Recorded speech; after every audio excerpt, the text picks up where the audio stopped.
What's up, everybody? This is Cecil with Jazz Lesson Videos, and today we're going to be taking a look at 3 exercises from my latest resource with JLV, 30 exercises on static harmony.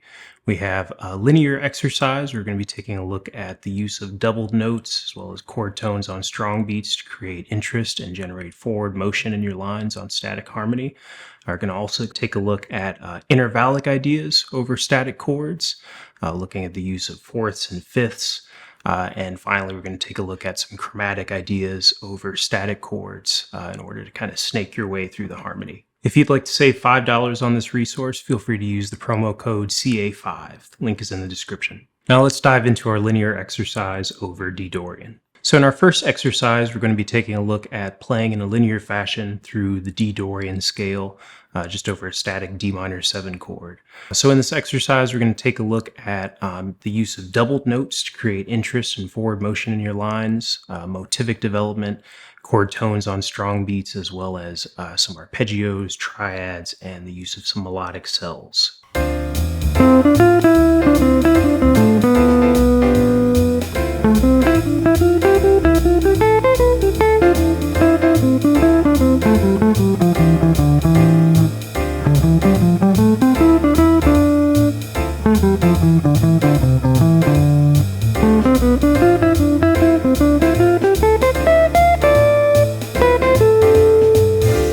So in the first measure, we start on the flat 7 of our D minor 7, and we kind of hover around our root and hang on to the 9th degree. Using tensions and hanging on to tensions on static chords is always a great way to create interest. So we have our 9th, and then finally we resolve to our root with D, and then leading into the 3rd measure, we hang on to another tension with our 13th, which is the key to that Dorian sound. In the next measure, we have an A minor triad, just A, C, and E, which is kind of an approach to, again, our root. Can you hear how that root kind of feels like a settled or resolved point in the phrase? And then we just kind of journey up our scale from the root up to the 4th degree. Once we get to the 4th, we have a doubled note, so that G is doubled going into the 5th measure, and that's kind of a trick that you'll hear a lot of trumpet players, a lot of saxophonists use, just to kind of create a little bit more interest in their lines. So we hit that 4th twice, and then we have another diatonic approach to our flat 3rd this time. So looking ahead a little bit, in our 3rd line, we have a diatonic approach into the flat 3rd of our D minor 7 there, and then we go up a F major 1, 2, 3, 5 cell. So F, G, A, and C, and that's going to give us the flat 3rd, the 4th, the 5th, and the flat 7th of D minor 7. That's a great way to kind of outline the chord tones, and if you stack that melodic cell on other degrees of the scale, you can get some tensions as well. And after that, we journey up to our 9th degree. We have this little motif with these descending seconds, so just between E and D. Then looking at the next phrase, we go down the scale from the 5th, and we have that same idea down an octave, and then another doubled note on C, and then finally resolution into the root there. And it's important to note that in our exercise here, we have no interval that's greater than a major third. So this is just a really great exercise for exploring the sound and the characteristic of each of these modes. Here's how it sounds up to speed.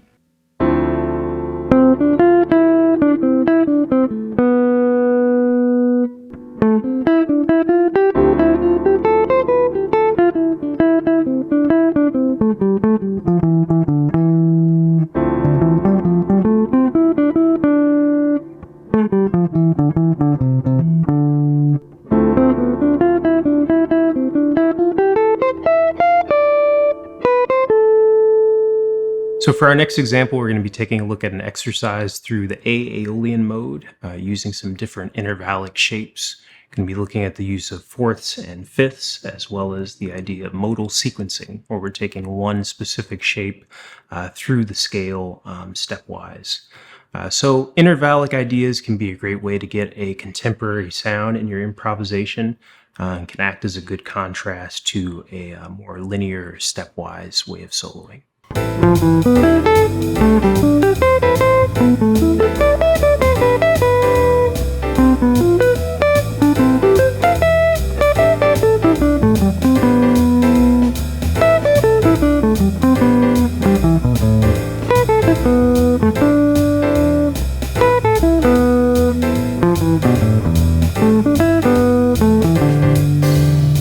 So starting off in measure 1, this exercise, we have a approach diatonically to our fifth, so from F to E, and then we have a leap up a fifth, up a fourth, and then up another fourth. So that whole phrase is going to sound like this.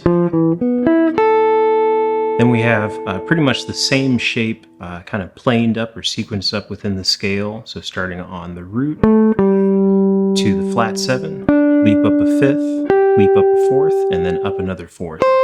And then we kind of decorate that flat third or approach it from a half step below and back into that target. Then we move the same shape up another step within the scale. So B to A, leap up a fifth, leap up a fourth, and then up another fourth. And then again, we kind of decorate that D from above. And then we have descending through the scale. So D, C, B, and then a leap up a fourth, and then back down to our B. If we scan ahead in the exercise, we have the same shape moving through the scale, starting on the flat third as an approach to the second degree, leap up a fifth, up a fourth within the scale, and then a leap up another fourth to E, and then down to D. So that shape is going to sound really crunchy against that A minor 7. Because you're highlighting that flat 6 on a strong beat, which is really key to getting that Aeolian sound. Then we move that shape up another step within the scale, so D to C, up a fifth, up a fourth, and then up another fourth, and again that F is going to really highlight the Aeolian sound. Down to the fifth, E natural, and then we have kind of this descending shape to create a call and response between our phrases here. So we approach E natural, down to D, and then down to A, our root, down a fourth to E, down a second to D, down another fourth to A, down a step within the scale to G, and then up a fourth to C, and then finally we land on B, which is going to be our target. And similar to our first exercise, hanging on to those tensions, it's really going to highlight that modal characteristic. So that last phrase one more time.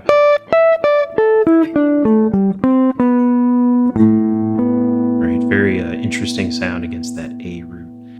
So note that most of our intervals within this exercise are greater than a third. Sometimes we have seconds to kind of break things up a little bit and make them a little bit easier to play. But for the most part, we want to expose that wide intervallic sound with the use of fourths and fifths. So here's how the exercise sounds all together.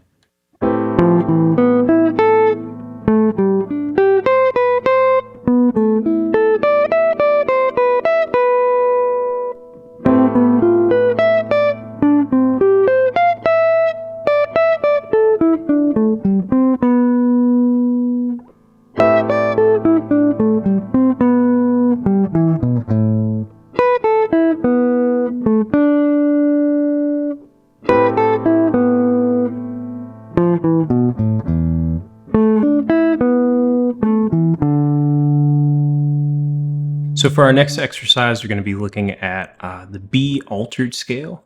We're going to be taking a look at playing through the scale using some chromatic approaches, introducing some non-diatonic notes, but still retaining the modal character of B altered. So let's jump in.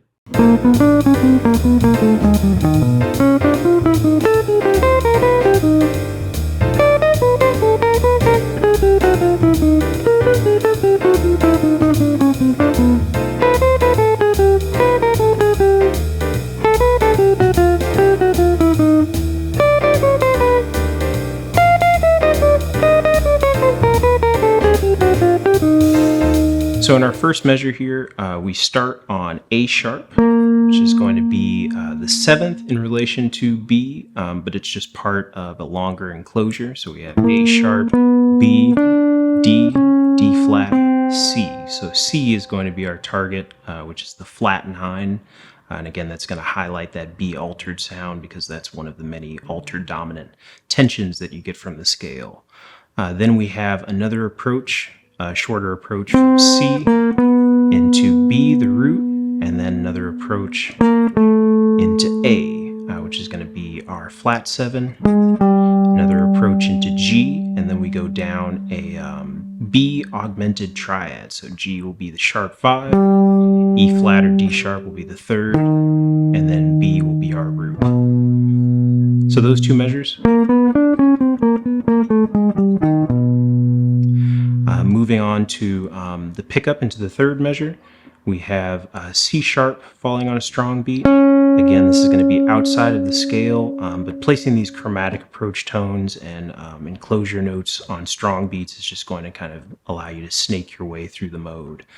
So we have C sharp to D, up to F, and then down chromatically to E flat, which is again going to be our 3rd. So kind of similar approach to the one that we had in the first measure.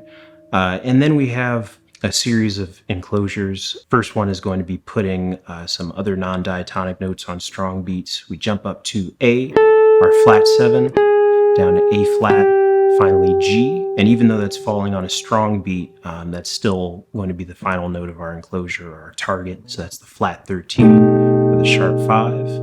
Then we have C on a strong beat, A sharp into B, which is our root, so that smaller enclosure.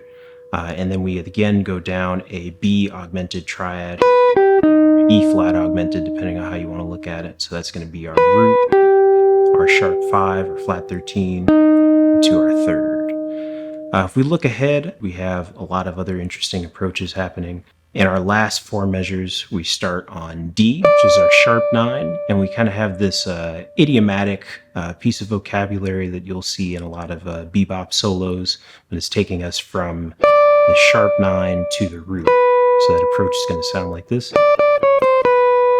And note that we're putting that D flat, which would be the natural 9 against B, on a strong beat, but again, it's just part of the approach, so all you really hear is D to B. And then we move that up a minor 3rd, so we start on F, approaching D, and then down a step, so we're approaching C natural, starting on E flat or D sharp. And then we kind of extend that idea rather than just letting that target hang by itself. We approach the root from below, go down from the flat 7, down to our sharp 5, down to our sharp 11, and then finally landing on the 3rd of the scale. So a lot of chromaticism, but again, it all kind of makes sense within the context of the B altered scale. So here's how the whole exercise sounds all together.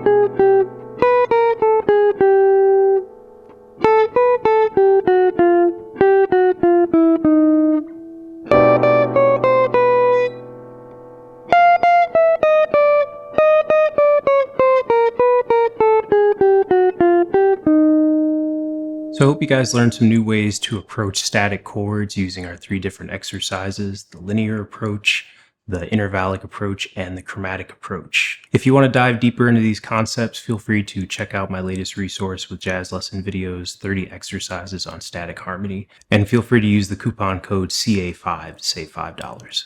Like and subscribe to the channel, and I hope to see you next time.